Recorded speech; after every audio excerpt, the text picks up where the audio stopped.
जय श्री माता जी। हम सब श्री माता जी की चरणों में प्रणाम करके अपनी कुंडली चढ़ा के सामूहिक बंधन लेंगे। We humbly bow down to Shri Mataji's lotus feet, raise your kundalini and take bandhan.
त्वमेव साक्षात्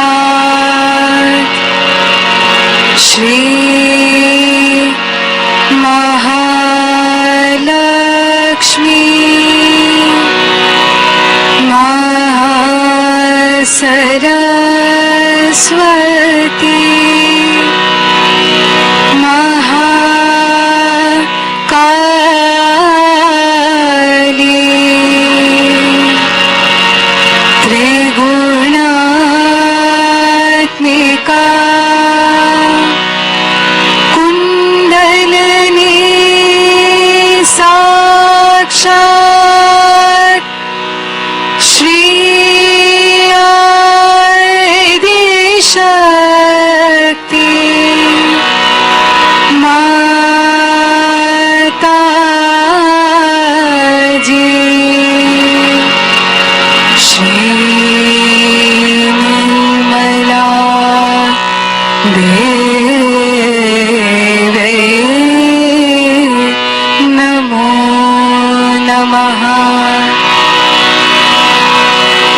साक्षात् श्री आदिशक्ति माताजी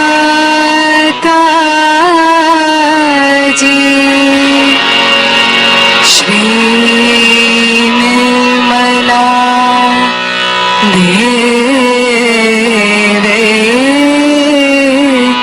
नमो नमः।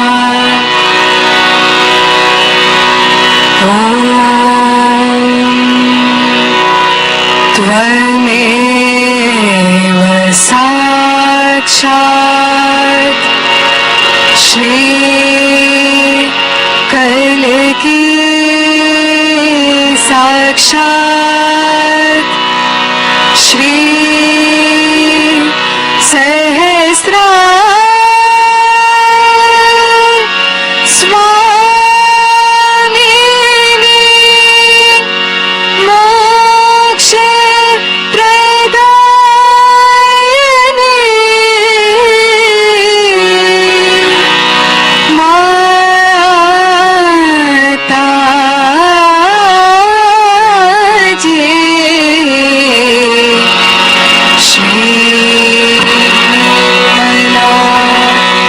देवे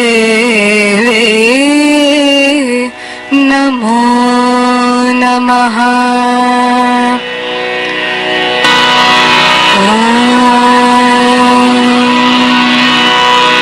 त्वमेव साक्षात्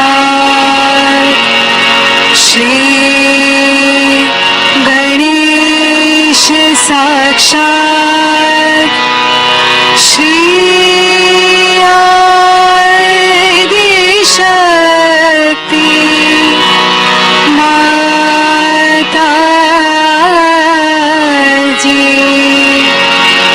श्री निर्मला देवी नमो नमः।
अपने चित्त को सहसार में रखते हुए ध्यान में रहेंगे और उसी के साथ श्री माता जी की अमृतवाणी आत्मसात करेंगे। Complete attention on Sahasrara and listen mother speech.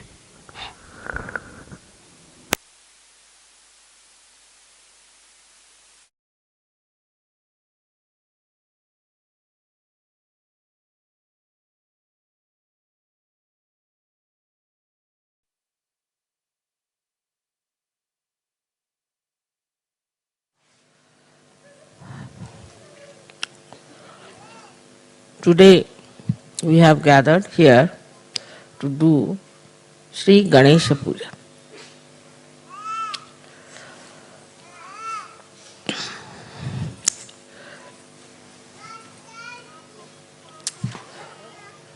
The first deity that was created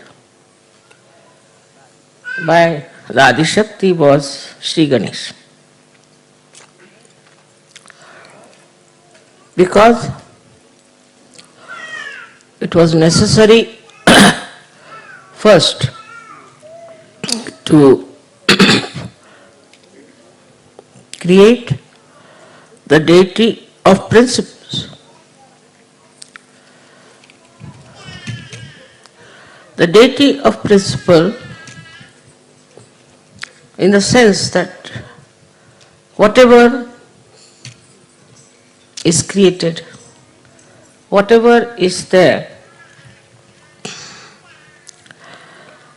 has called bhava, whatever has been so far created, up to human level, everything had to be through the implanted mechanism of energy. Otherwise, nothing could have been created.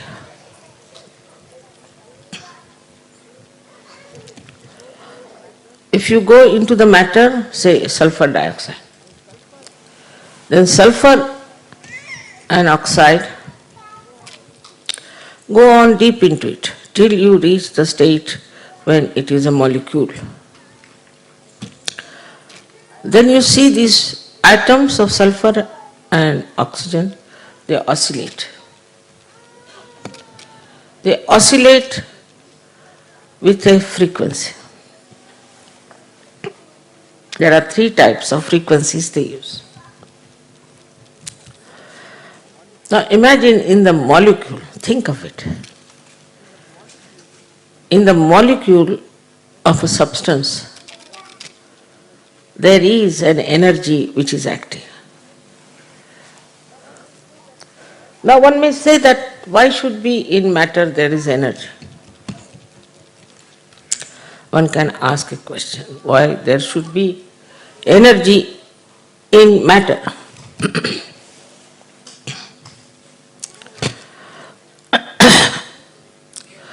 If there was no energy in the matter, how can you have all chemical compounds? Who pushes them? Say you have sodium chloride. Sodium and chloride are attached to each other. But if the chloride has to go to some other atom, then who does that? There has to be some energy which is absolutely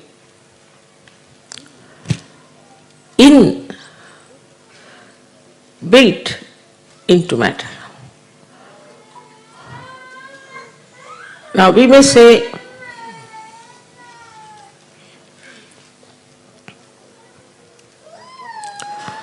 that what about water?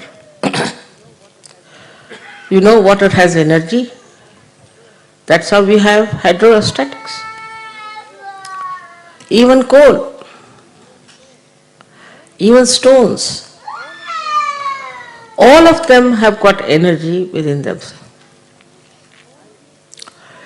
And it is all controlled by the principle of Shri Ganesha. So though he is such a small, tiny little child, how great is his work and how much he has to work out. Now from matter you move, say, to living plants, then to animals, then to human beings. And everywhere his energy works. At the level of matter they might call it electromagnetic. But potentially it is the energy of Shri Ganesh which is electromagnetic at that point. Then it starts evolving, growing. That's how we have different stratas of energies that we see in different growth of the evolution.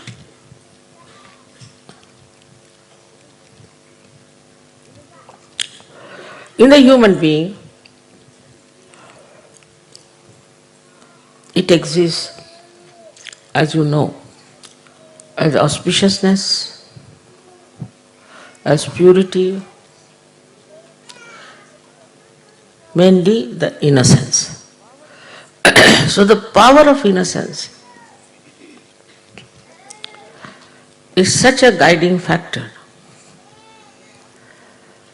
There's a difference between ignorance and innocence. If you are innocent, then to you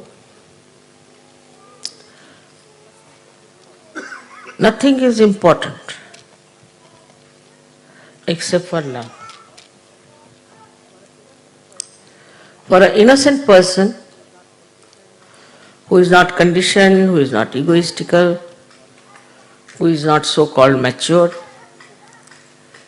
it is the love that it understands. It doesn't care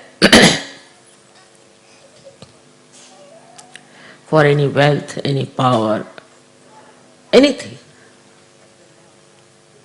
But the love that it can feel, the pure love of a person. Innocent person has no understanding of gaining anything out of the love he receives or he gives. No sense at all. Innocence is the basis of all the dharmas. If you have no innocence, you cannot follow dharma. Because if you are dharmic, it is maybe a mental attitude, maybe egoistical, maybe because you are born in a religion, because somebody has told you about it.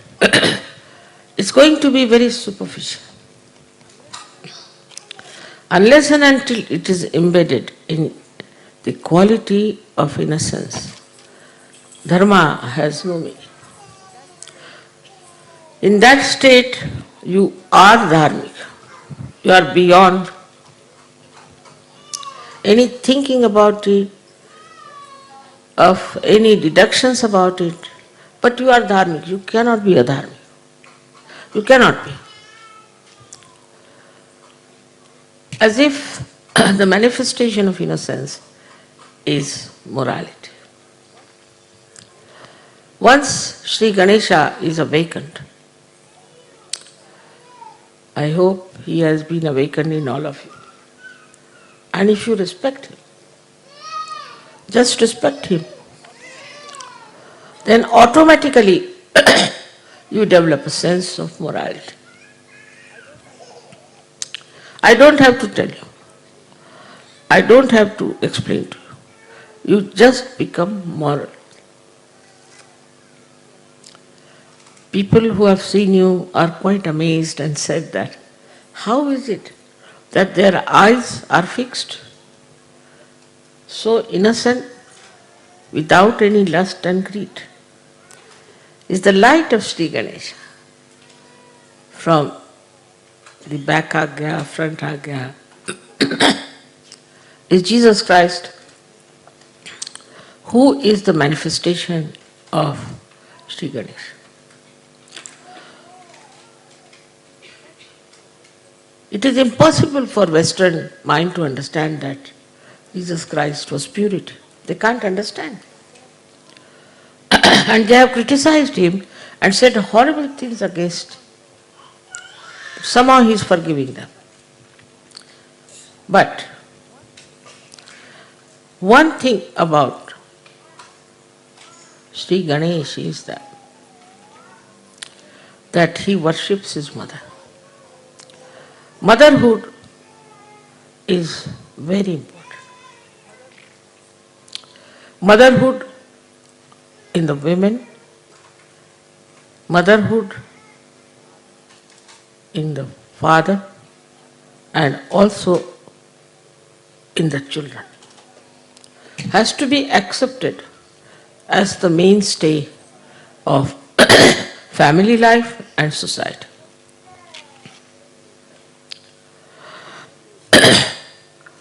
The ordinary life of a human being, very simple, innocent, simple people, revolves around the mother. It revolves. But the mothers have to be mothers. As Shri Ganesha is so much surrendered to his mother, and who is his mother is Adi Shakti. He does not know anybody else, just knows his mother. This is extremely important in surgery. As we say, there is immoral human beings. They are doing immoral things. Because they are committing sin against the Adi Shakti. Committing sin against Ganesha, it may be forgiven. But committing sin against the Adi Shakti, it encompasses a very big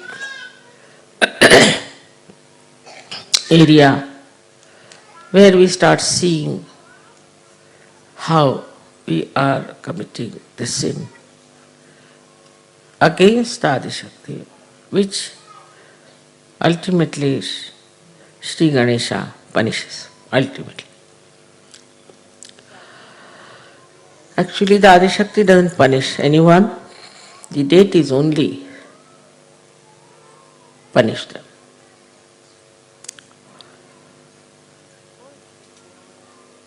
First and foremost thing that is to be understood, that innocence should be respected.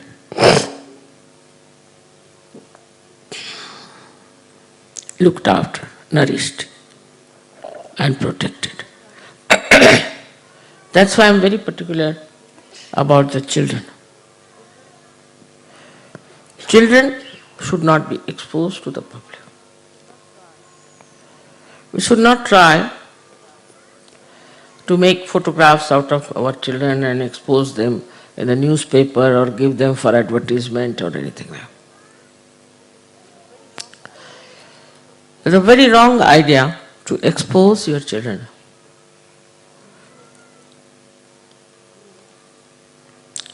To gain some money out of them, in any way. In the smallest way also, because we are selling the innocence which is invaluable, writ large on the children.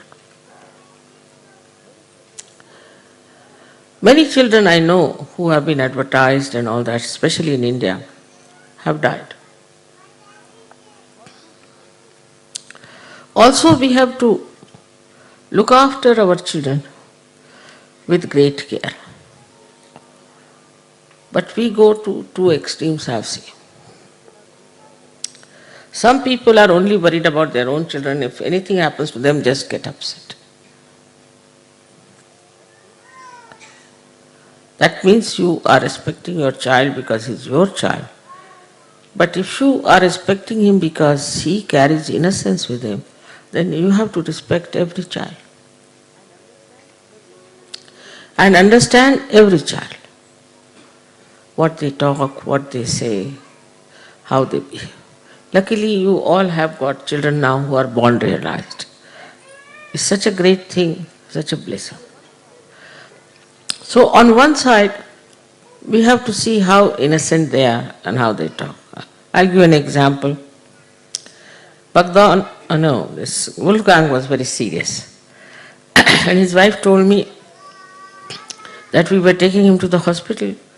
So his doctor says, why are you taking him to the hospital? There are no surgeons there. How will they correct his chakras? Innocently said the correct thing. And they couldn't do. Doctors didn't do anything. I had to cure him. Take him to mother. Why are you taking him to the hospital? They see the right point and say the right thing because they are innocent, and innocence means they have pure attention.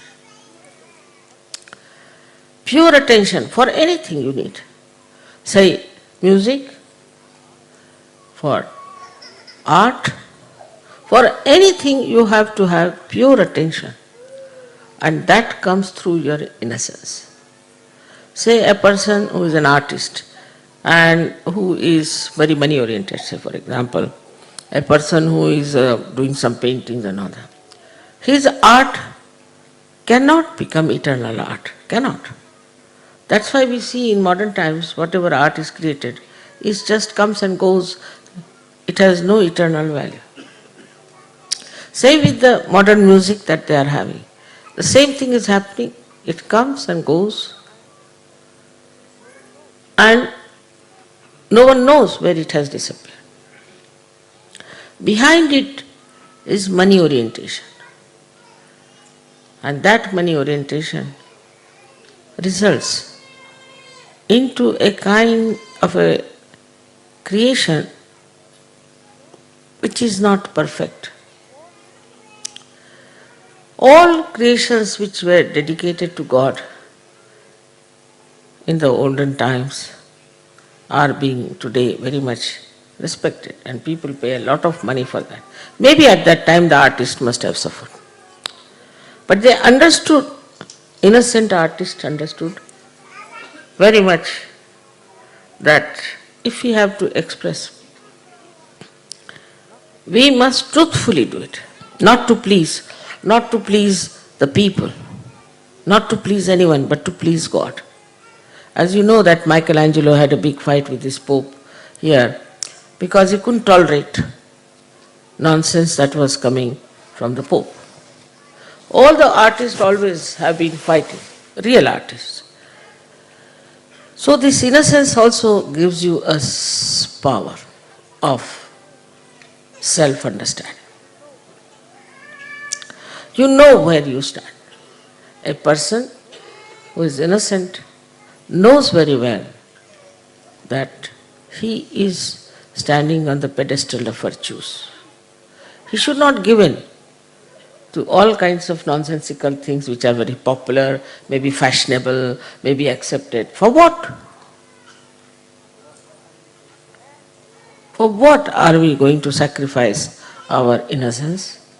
What is our gain? Maybe some people are too brilliant and they may try to show off with their brilliance for a short time, but they don't remain in the eternal history. They go as egoistical people or as very dishonest people. Nobody respects them. So there is a big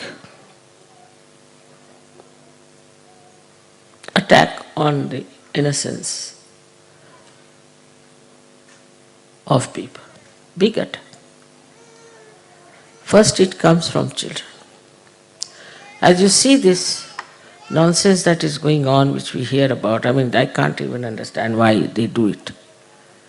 They do it on children, these funny attacks of abusers. It's just because they want to kill the innocence.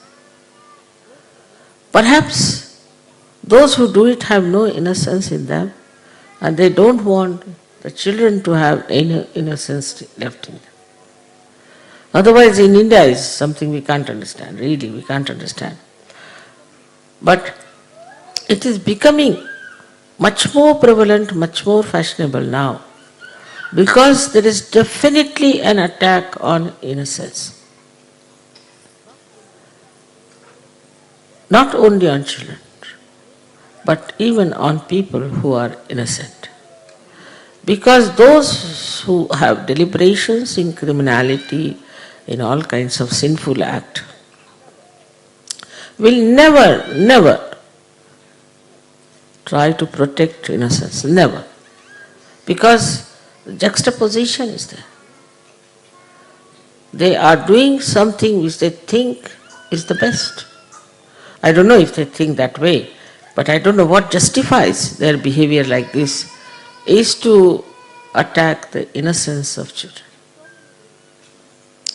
In so many ways you will find this innocence is being attacked. If your children are doing well, if they are studying well, somebody might try to catch hold of them. If some person they find is an innocent person, they will try to put him into trouble. The innocence is itself is such a power that it challenges the hatred, the abusive nature of people. First of all, we should see that how our conditioning takes over our innocence.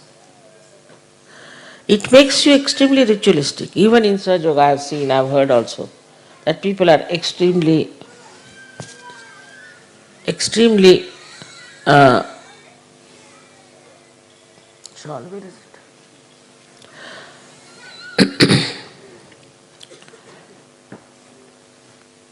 Ritualistic. Now the ritualism is like this, that you have to say something 3 times, you say 3 times, 7 times, like tied up people. I have seen some Sahajogis like that. And some Sahajogis, I think they must be bhutish, get frightened with me. What is there to be frightened of me? Because they are bhutish, they are getting frightened. Otherwise, why should you? I love you all, and you won't find a greater mild guru than myself. I don't think so. But they are afraid. Even if you look at them, they will not smile, they will be afraid. What wrong have you done? You have become Sahajogis. They are so ritualistic in everything. So one should understand a difference between a protocol and ritualism. An innocent child knows the protocol. I remember there was a child who came to see me in Oxted. And I said, let's go upstairs. So it was a small little staircase of wood. He said, what? Is she going to go up without a red carpet? This came into his head. You see. So for children, you see, innocent children, the worship, everything is not ritualistic. It is heartfelt. You feel it from the heart.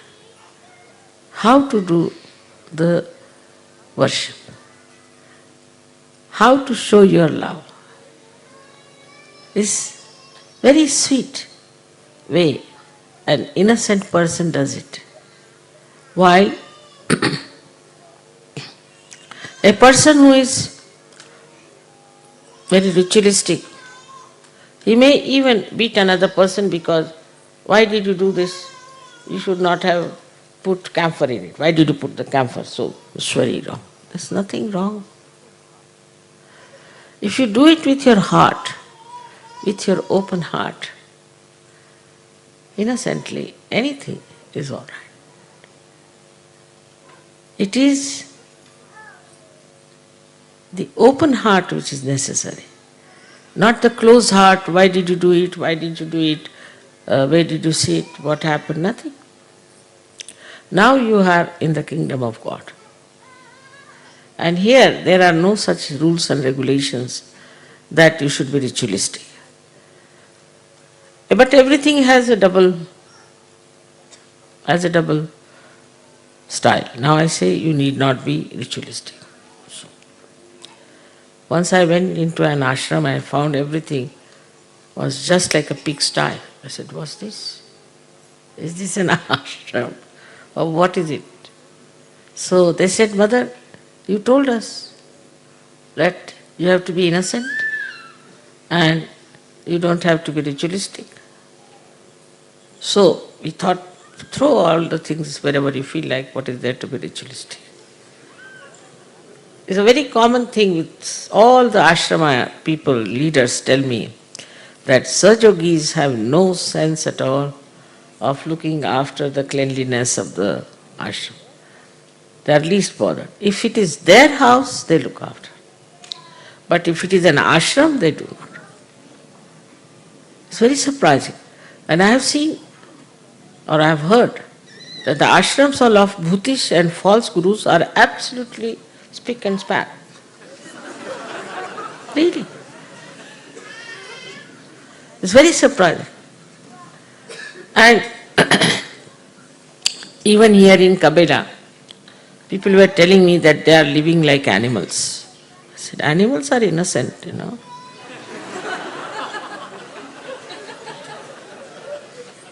You go into a jungle now, I don't know, we are going to take you this time, into a jungle. You will have no smell, no horrid things to see, nothing. It's very clean, spick and span, all the time. But you put one human being, you will immediately know there has been a human being. They have their own systems of keeping things clean. Even the tiger, who is an innocent thing, up to animal stage you are innocent. He has his own styles. I don't know if you know about a tiger or not, but a tiger will kill an animal because he has to eat after all. He's supposed to only eat animals, he doesn't eat grass. What to do? He's not a vegetarian. God has made him like that. So he accepts. Now he goes and kills the cow or anything. Then he leaves his kill there for the blood to ooze out. Nobody will touch that. Nobody. Because he is really the king, not out of fear, but a protocol.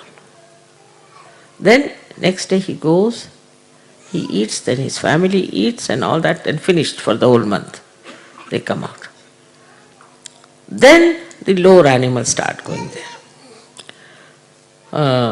Like you have, I don't know what you call them. I miss in English. I don't know if they have leopards. Leopards and all these animals come out. And they start eating. Then even lower and lower till the birds. Still the crow, they stay back. Last are crows. Can you imagine? Such a system there. They go all the way from Siberia to Australia. How do they manage? Think of it. What gives them direction is innocence. And the innocence is magnet. It's a magnet. So actually it's a magnet. In a human being, you do not find a magnet because it has now evolved so much, but it starts just like a magnet. So they know which is north, which is south, east and west. Even a little bee you find and put a mark on it. It goes to the place from where it has come. How does it find? Its own way. Is the innocence is like a magnet, acts like a magnet. Even in the fishes. Just imagine how fishes have direction. We don't have.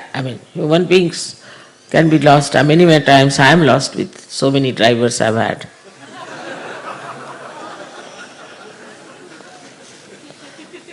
So many times I've been lost.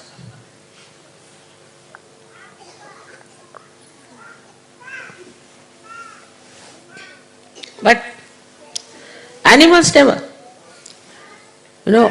If you take a dog and you don't want the dog, you leave him about, say, 50 miles away, he'll come back. How does he find the way? So, their qualities which are built in within them through their innocence are actually the qualities of electromagnetic force and also pranava. That is, when electromagnetic force is charged with Ganesha's principle. That's why they are so systematic. They are so clean. They are so sensible.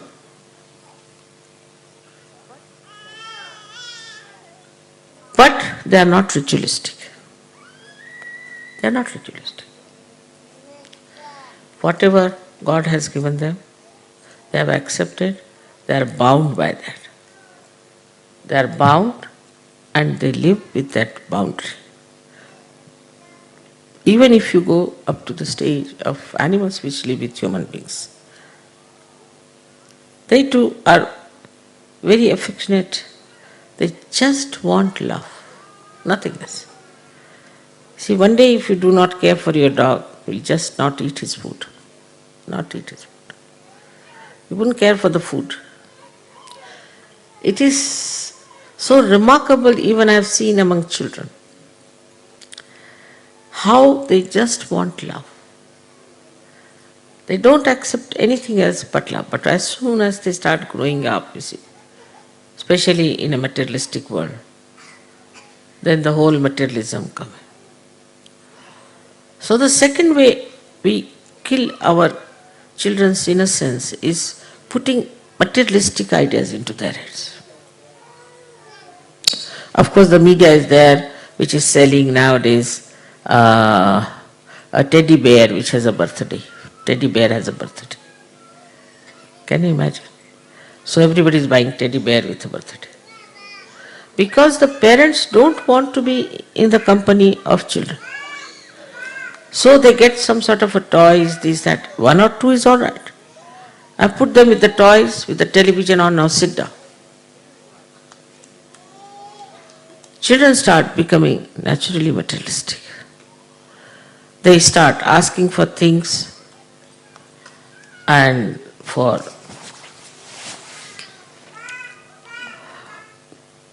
demands of such kind that sometimes one is surprised.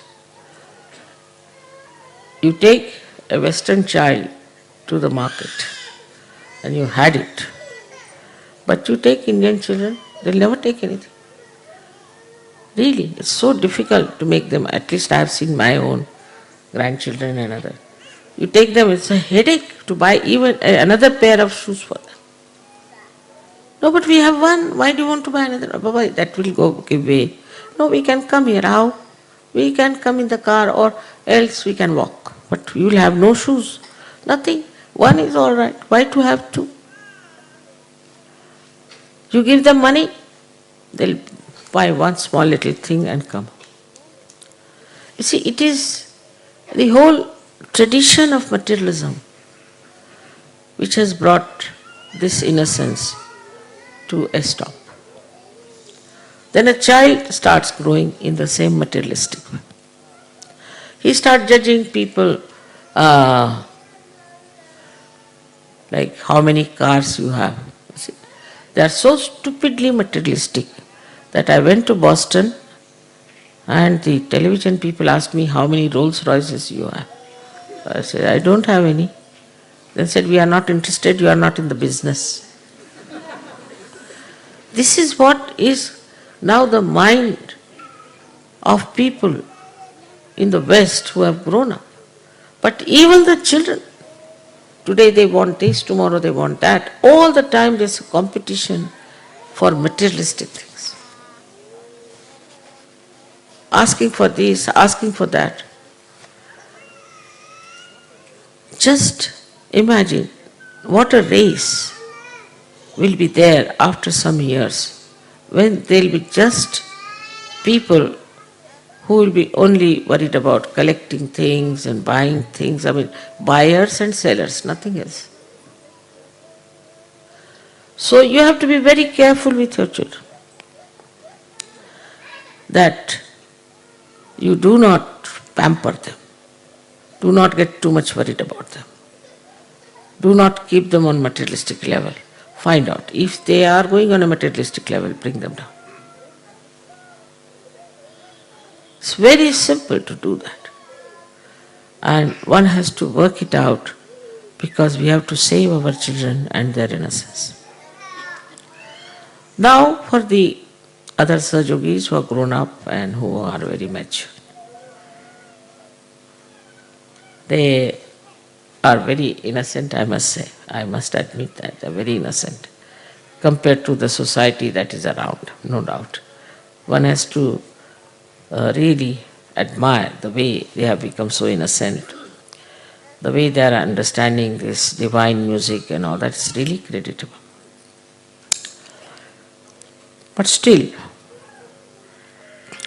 this innocence, if it is not spread, if this innocence doesn't work out, then it will rust. You will not grow. Your IQ will be less than the others, I can tell you this. They are growing in materialism, all right. Their IQ is growing in materialism. But your IQ will not grow unless and until you spread this innocence around. Now you know how to do it. It is the power of Kundalini with the help of Sri Ganesh. He helps you at every chakra. I have written that he is the Vice Chancellor of every university where he has to stamp. He is at every point. But you have to understand that this has to spread. It has to become collective. It has to flow. So, to become that, what should we do ourselves? That we should try to organize programs. While people will be enamored by your innocence, no doubt, they'll be surprised, how are you so innocent? How can you be so nice in these modern times? No doubt about it.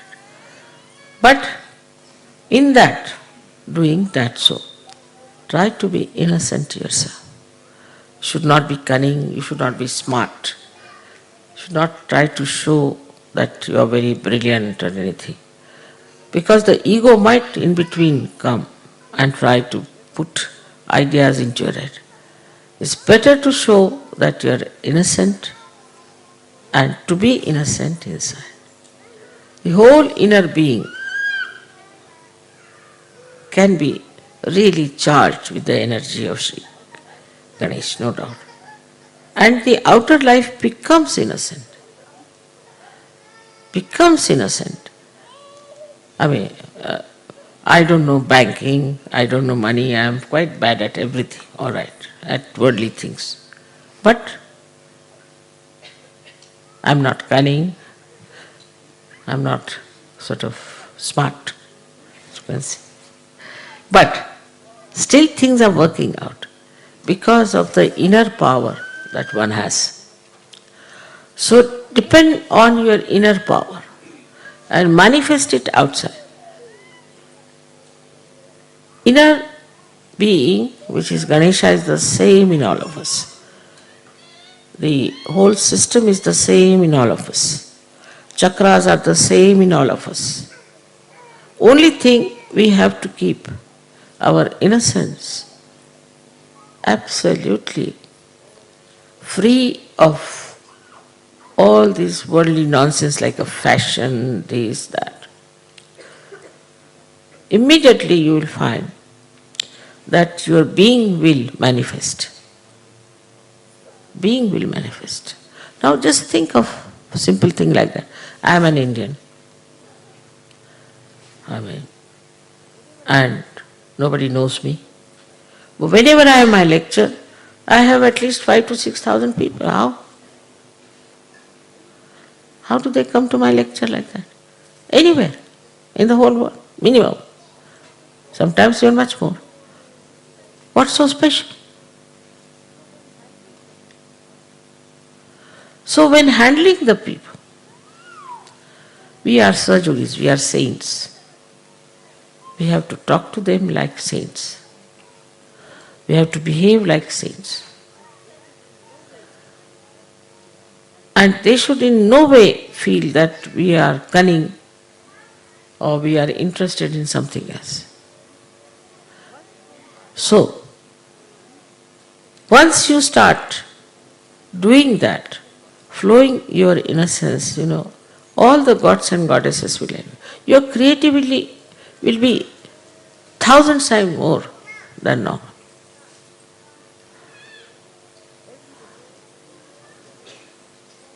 Everybody has to think how we are going to spread it.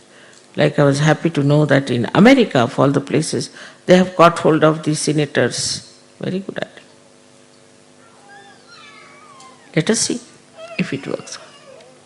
So we have to find out all the ways and methods and all the styles which will behove a saint, not a politician or these days, of course, all the sports people are heroes. If you want to become a hero, you become a sportsman.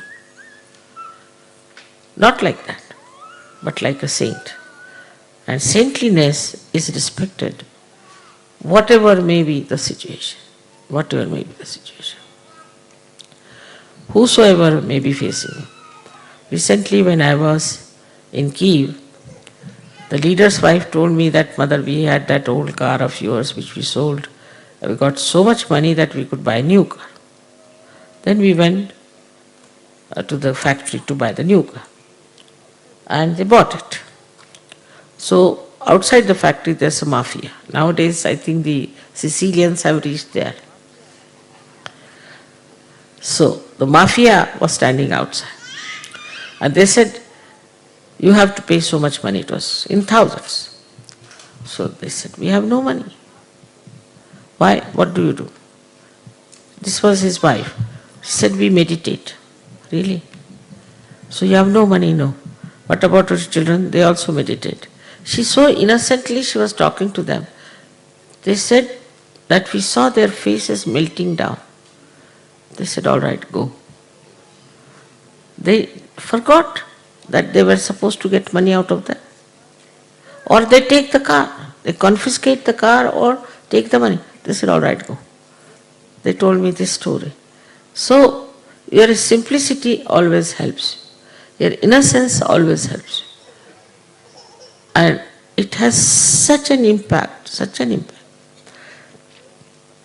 I tell you that a personality, what we call in Sanskrit is a vigraha. Vigraha means a personality which has a coefficients. The person who is innocent has such a great coefficients that it can charm anybody.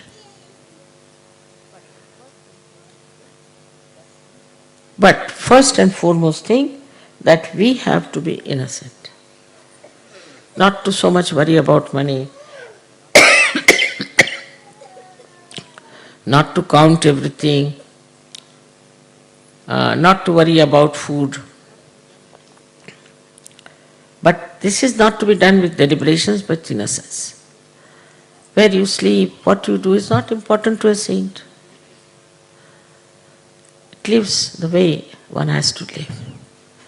Because his nourishing point is innocence. And he doesn't get angry, he doesn't shout at people, nothing.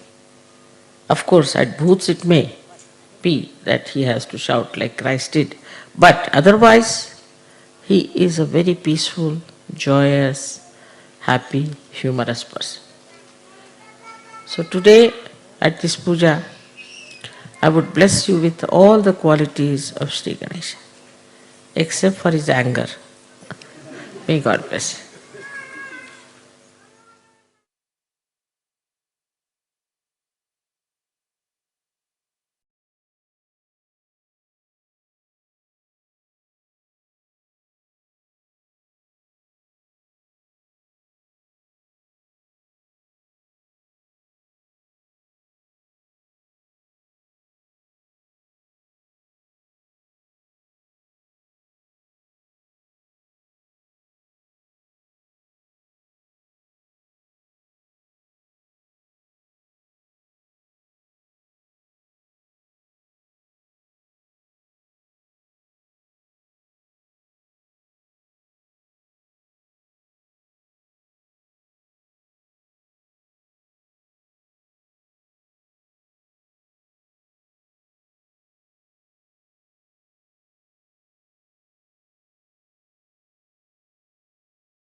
अब हम सब श्री माता जी की आरती करेंगे।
सबको दुआ देना माँ, सबको दुआ देना। जय निर्मल माता जी, जय निर्मल माता जी। दिल में सदा रहना माँ, सबको दुआ देना, सबको दुआ देना माँ, सबको दुआ देना। जय निर्मल माता जी, जय निर्मल माता जी। दिल में सदा रहना माँ, सबको दुआ देना। जग में संकट कारण कितने दिए अवतार माँ, कितने दिए अवतार। विश्व में तेरी महिमा, विश्व में तेरी महिमा। तू गंगा यमुना माँ, सबको दुआ देना, सबको दुआ देना माँ, सबको दुआ देना। जय निर्मल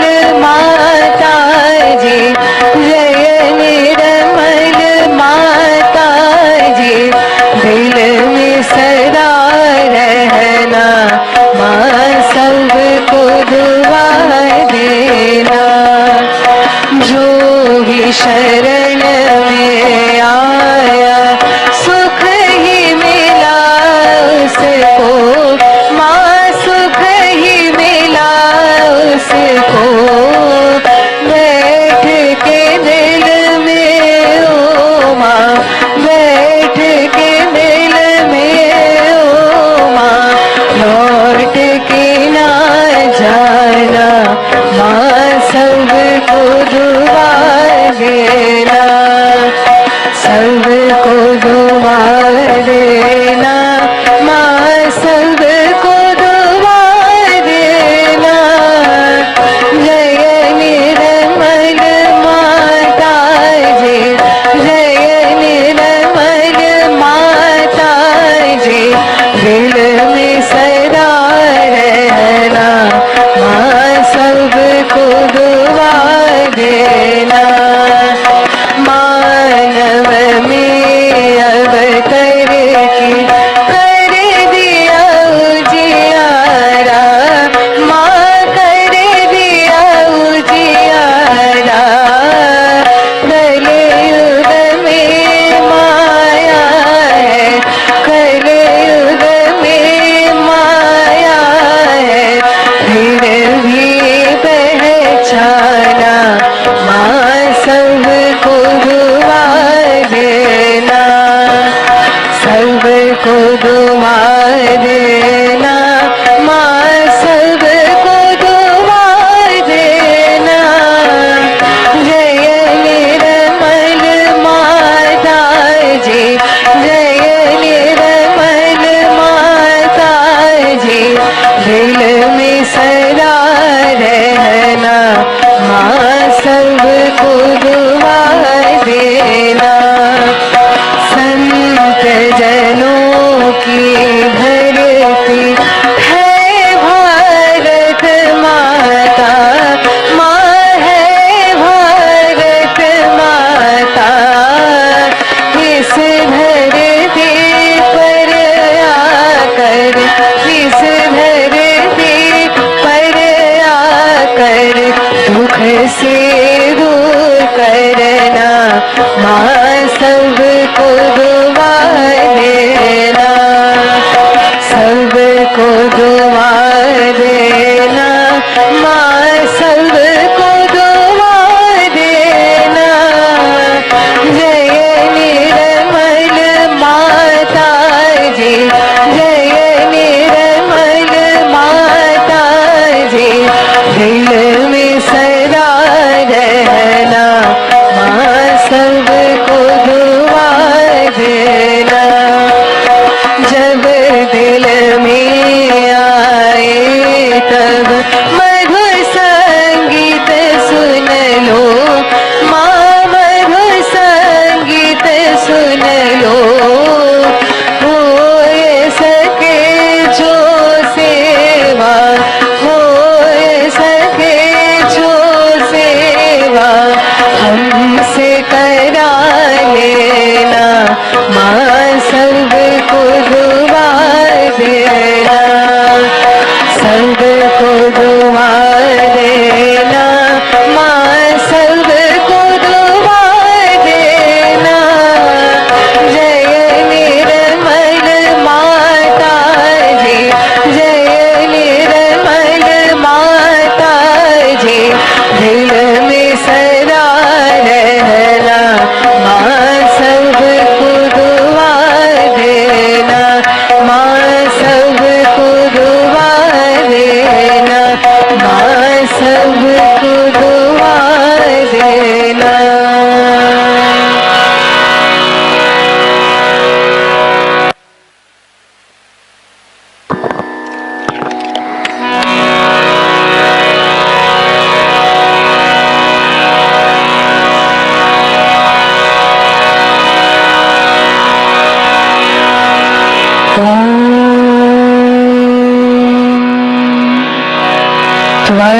त्वमेव साक्षात् श्री महालक्ष्मी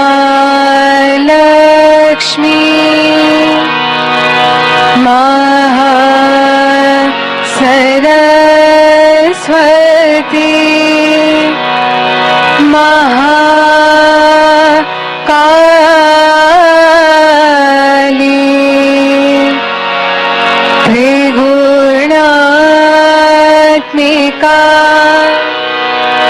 कुंडलिनी साक्षात् श्री शक्ति माता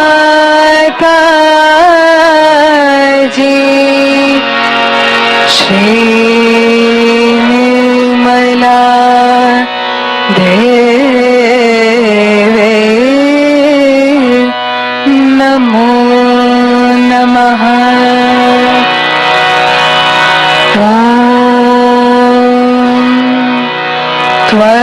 त्वमेव साक्षात् श्री कलकी साक्षात् श्री शक्ति माता जी श्री निर्मला देवे नमो नमः।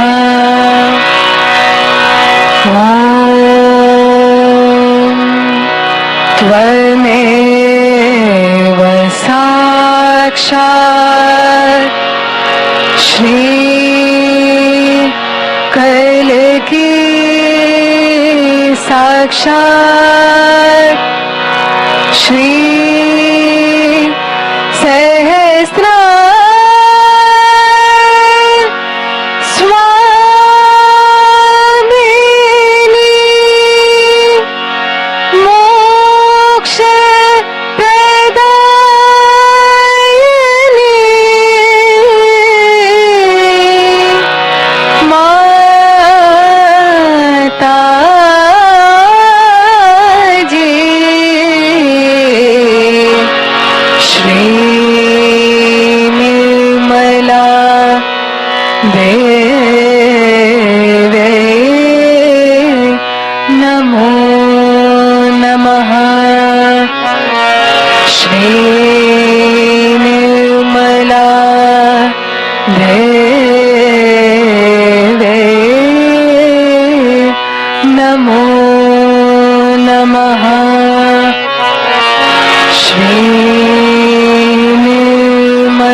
शक्ति माता जी श्री निर्मला देवी की जय।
श्री माता जी, आज इस ध्यान के माध्यम से जो परम चैतन्य की अनुभूति और आशीर्वाद हम सभी को मिला है, इनके लिए आपके श्री चरण में कोटि कोटि प्रणाम और हृदय से धन्यवाद करते हैं श्री माता जी। जय श्री माता जी।